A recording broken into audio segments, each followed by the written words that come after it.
Hello friends, welcome to Reji life styles. உங்களை அன்போடு வரவேற்கிறது. இன்றைக்கி இந்த வீடியோவில் நம்ம என்ன பார்க்க போகிறோம்னு பார்த்தீங்கன்னா, என்னோடய கஸ்டமர் ஒருத்தங்க ஊருக்கு போன இடத்துல இந்த சேலையை ஓரம் தைச்சிட்டு வந்திருக்குறாங்க. அவங்களால இதை கட்ட முடியலன்னு சொல்லி என்கிட்ட வந்து கேட்டாங்க. இங்கே பாருங்கள், இந்த சேலையை அவங்க எவ்வளோ கிராஸாக ஓரம் அடித்து கொடுத்துருக்குறாங்க அப்படின்னு சொல்லி பாருங்கள். இது இப்படி இருக்கும்போது அவங்களால அதை வந்து கட்ட முடியலை. ஏன்னா 2 சைடுமே இவங்க இப்படி தான் வச்சு அடிச்சிருக்காங்க. கேட்டதுக்கு அவங்க டிசைன் போயிடும், அதனால் நாங்கள் இப்படி வெட்டினோம் அப்படின்னு சொல்லி சொன்னாங்களாம். என்றைக்குமே பார்த்துங்க எவ்வளோ கிராஸாக வந்திருக்குதுன்னு பாருங்கள். இப்படி அடித்து கொடுக்கும்போது அவங்களால கட்ட முடியாமல் என்கிட்ட வந்து கொடுத்தாங்க. இது என்ன பண்ணலாம், என்னால் கட்ட முடியலை அப்படின்னு சொல்லிட்டு.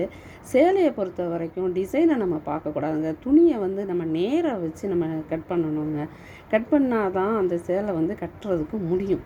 இங்கே பாருங்கள், இப்போ நான் எவ்வளோ துணி இப்போ கட் பண்ண வேண்டியதாச்சுங்க. இவ்வளோ கிராஸாங்க. இங்கே பாருங்கள், இவ்வளோ கிராஸாக கீழே வந்து இவ்வளோ தூரம் அதிகமாகவும் மேலே போக போக பாருங்கள் சின்னதாக வரும்.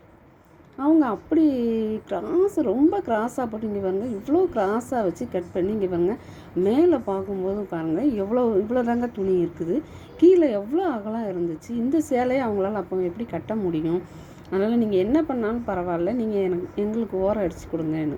இப்போ அவ்வளோ துணியை கட் பண்ணிவிட்டு இப்போ ஓரம் அடிச்சிருக்கேன் பாருங்கங்க.